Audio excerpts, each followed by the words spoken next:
Dans un royaume lointain, caché au cœur des savanes dorées, il existait une reine nommée Amina. Elle était issue d'une lignée royale ancestrale, réputée pour sa sagesse, sa beauté éclatante et sa bonté infinie. Sa cour était un lieu de paix où les vieillards, les jeunes, et même les étrangers venaient chercher des conseils et trouver un abri. Amina avait pris le trône après la mort prématurée de son père, un roi respecté par toute la région.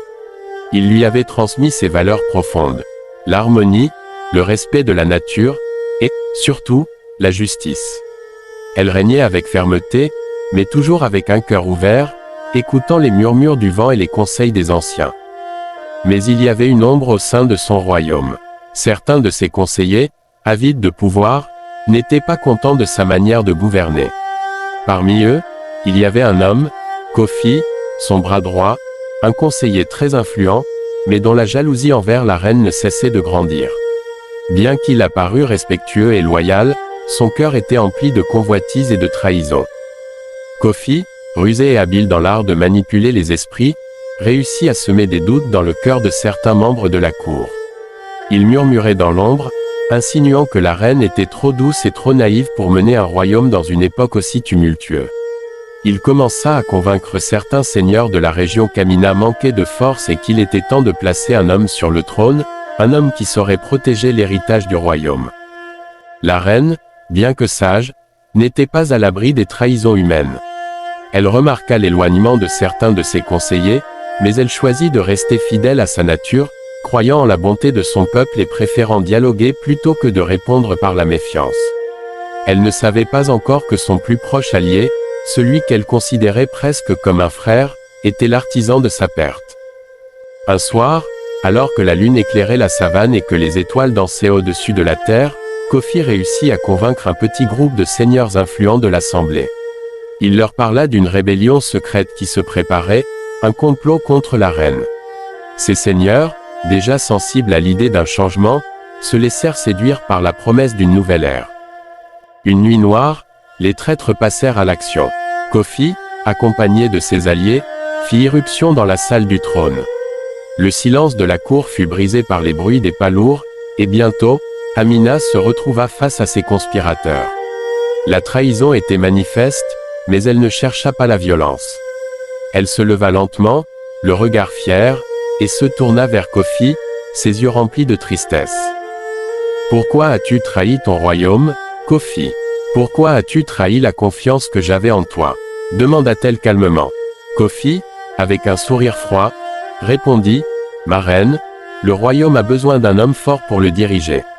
Tu n'es plus apte à gouverner. Je suis celui qui apportera la grandeur à ce peuple. » La reine, bien que profondément déçue, se leva et se tourna vers les seigneurs. « Si vous pensez qu'il faut me renverser pour la prospérité du royaume, alors je m'incline devant la volonté de votre cœur. Mais sachez ceci, un trône acquis par la violence ne durera pas. » Elle se retira sans résistance, sa majesté intacte, et Kofi monta sur le trône, croyant que son pouvoir était désormais assuré. Amina, exilée dans une vallée reculée, ne chercha pas à lever une armée ni à retourner contre ses ennemis par la force. Elle savait que la sagesse et la patience étaient ses alliés les plus puissantes. Pendant des mois, elle vécut parmi les sages de la vallée, apprenant des leçons anciennes et méditant sur le destin. Elle ne nourrissait pas de haine, mais une ferme volonté de restaurer la justice dans son royaume. Un jour, elle se rendit dans la forêt sacrée où résidaient les esprits ancestraux. Là, un vieux griot, porteur de sagesse et de secrets, l'accueillit. « Ta patience, ô reine, sera ton arme la plus puissante. Un trône peut être pris par la ruse, mais il se perd toujours dans les sables du temps. » « Que dois-je faire, sage griot ?» demanda Amina. « Le peuple ne te quittera jamais, Amina. La vérité et la justice se retrouveront toujours.